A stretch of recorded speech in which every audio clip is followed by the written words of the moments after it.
one of the most important things in playing a bunker shot is how you set yourself into the shot to start with.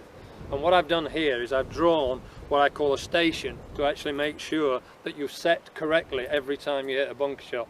I know you can't draw into a bunker when you're playing, but this is a practice bunker and we're going to draw into it. We're going to draw, first of all, we're going to draw the target line, which really is a straight line to target and a straight line behind it. So that's going straight at the target. I then draw a right angle line here, and that's my ball position off my left heel. And what I like to do is not stand wide open.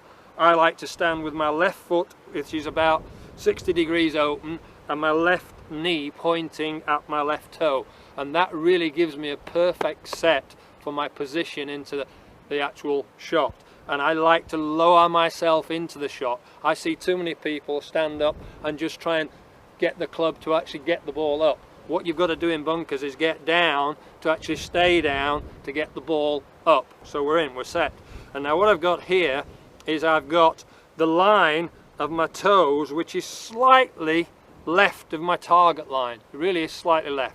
And this line is parallel to it. So it's a slight swing across the line, but only slight. The one thing that most people miss out is the next line, which is at 90 degrees to my toe line. So it's a little bit behind where my ball position is. And this is really important in being able to use the bounce, which Roger's going to talk to you about in a little bit, correctly in a bunker. And if you don't use the bounce in a bunker, you're really going to struggle with your bunker shots. So we're set in nice and low, and now I've got my hand position and my shaft over this line here, and I've opened the club face a little bit. What I haven't done is shove my hands forward to open the club face, because now the loft's aiming in the wrong direction. Here, set it in. Now the next most important thing is how you grip the club. And really this is a specialist shot, so we really need a specialist grip. Now the specialist grip is what I call a butterfly grip. Here, looks like a butterfly, so I've got a very strong left hand, very weak right hand. The reason for that, very simply, is because the wrists set so much better and they allow you to keep the loft on the club on the way back and the bounce. Now this is the most common fault in poor bunker players. What most poor bunker players is, because they haven't got a specialist grip, they actually swing back and they take the loft and the bounce off, which is obviously a recipe for disaster.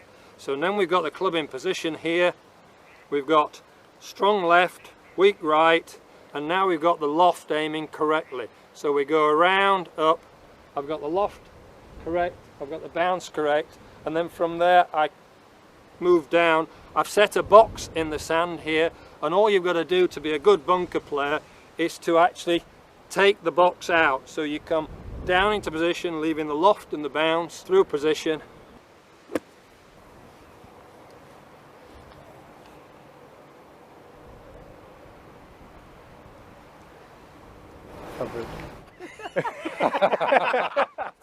Peter, that was a fabulous shot. That's not an average shot. You're 1.5 feet from the pin. Maybe it's average for you, but it's great for me. Really Average. Well, let's talk about how the wedge works in a bunker shot. It's the only shot in golf where you do not hit the golf ball. Think about that. You do not hit the golf ball. If you did, it would go way longer than you wanted. So you use the bounce in this shot exclusively, and as a matter of fact, the first contact point in the sand is the trailing edge of the sole. So Peter, if you could address the club.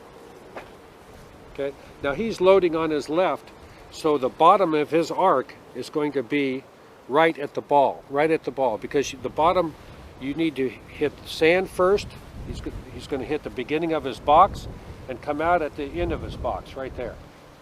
And so the first contact, if you take a backswing and come down slowly, he's releasing that club head, so the first contact point in the sand is the trailing edge. So he has the face open, which creates a little bit more bounce, and then the first contact point is the trailing edge of the sole. Okay, and he's hitting behind, or the beginning of the box, and hitting underneath the ball and following through, and we'll have a great result because of that. You're using the bounce. Yeah, use the bounce. And what that does, it allows you to penetrate the sand to the correct depth that you want. Okay, If you did not, if you hit it with the leading edge, you're probably going to have the shaft too far forward in the lean, which reduces loft. You want to have loft in this shot, and you're going to dig too much. This controls the penetration into the sand in the correct depth for a great shot. What I like to call it, Roger, is I like to call it where the club can ripple the sand like this, ripple it, so the sand is carried on a ripple, yeah? And of course if you dig, you can't do that. If you ripple the sand, you're going to be a good bunker player. If you dig the sand, you're going to struggle, really. That's a great demonstration. And that's, so from here, as we go through it, I'm going to try and ripple that box out. So from here, I get set in, nice and tight, strong on the left side, keep the loft and the bounce on, and from there, I just take the box out. Very nice again. Average for you, but great for us.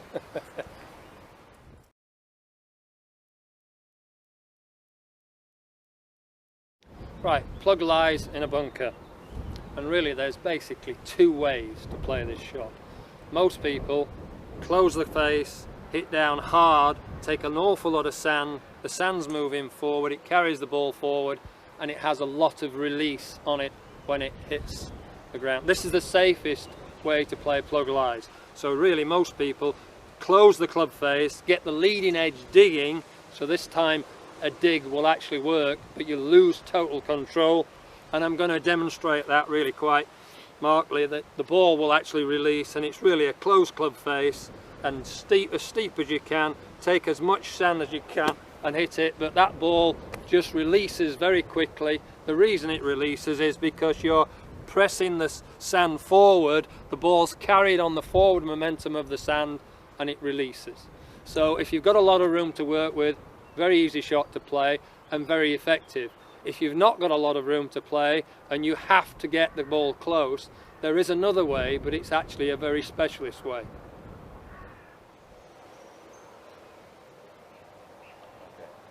Right, and I'm going to show you another way to play a plug lie if you have to land it softly and get it to land softly, and obviously you get a lot more control, but it is a high tariff shot, so if you haven't practiced it a lot, I probably wouldn't try it. I'd probably use the first one and go for a 20-foot putt back to try and hold your par. But if you have to, and you'll see a lot of the really good bunker players play this shot occasionally. Now when it's plugged, what you really need to do is cut the sand, and most people obviously close the club face, it takes the bounce off, leading edge cuts, great, it'll actually get the ball out. Now then, the sharpest part of your club is in your heel, the heel of the club there, right at the heel. That's a real sharp part. And what good players will do, if they need to land it soft out of a plug lie, they will start using the heel to dig. So this time I'm going to lower my hands so the heel is actually going to reach the sand first. It's going to cut the sand, and what I'm going to do there is I'm going to try and hold the sand on the face as long as possible, so that the actual cushion of the sand under the ball elevates the ball. So that will look something like this. My butterfly grip here, and I'm going to what we call heel cut and hold it. So I go really steep, dig, and it comes out really quite soft and it won't run away from you. There is a third option, but don't try this one in tournaments. You better really experiment in your practice bunker first. Again, slightly open this time, not way open, slightly open, a little bit of heel dig, and for the real soft one, what's going to happen, I'm going to dig, and then I'm going to just take the pressure from my arms. I'm just going to lift my arms a little bit. As I dig, I'm going to lift my arms a little bit and make it come out really soft, and really soft arms, take the pressure off the shot.